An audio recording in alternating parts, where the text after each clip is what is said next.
still inland. Although my parents had very little money, they were determined that I would learn to read and write at the very least. In my youth, I delighted in sin, frequently cursing and lying. Still, the idea of hell troubled me through my youth. In my teens, I joined my father as a tinker. Later, I married, and 2 years later, my wife gave birth to a baby named Mary, who was born blind. My wife was a devout Christian. However, I was not and loved my sin. My wife convinced me to attend church, and it was there I felt the burden of my sin. The pastor pointed me to redemption in Christ. My life was forever changed when I experienced the freedom and forgiveness in Jesus. Within 2 years, I was preaching the Bible. I began writing about theology in 1656, and sadly that year my wife died.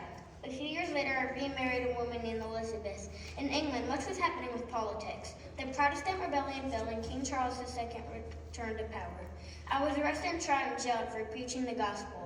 After 3 months in jail, I was given the opportunity to be freed as long as I promised to stop preaching. I refused the offer because nothing could stop me from sharing the good news of Jesus. So I was kept in prison for 12 more years. In jail, I had plenty of time to write. I began writing the work that would become most famous, The Pilgrim's Progress. This story was an allegory, which is a story that has a deeper meaning. It tells a story of a believer from his faith in Christ until he arrives home in heaven. After 12 years, I was released from prison, but when I resumed preaching, I was jailed again, but this time only for 6 months. In August of 1688, I was caught in a rainstorm as I traveled by horseback to visit family in England and to preach in London. I developed a fever and died several days later at the age of 59.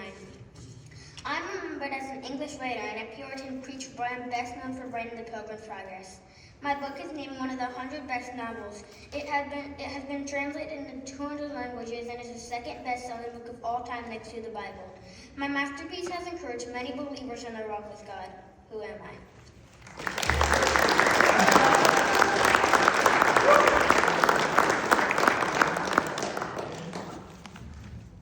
Is this your first biography, Dad? Awesome job! All right, who thinks they might know who Sammy was?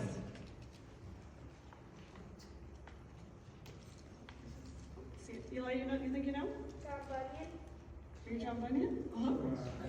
Nice job.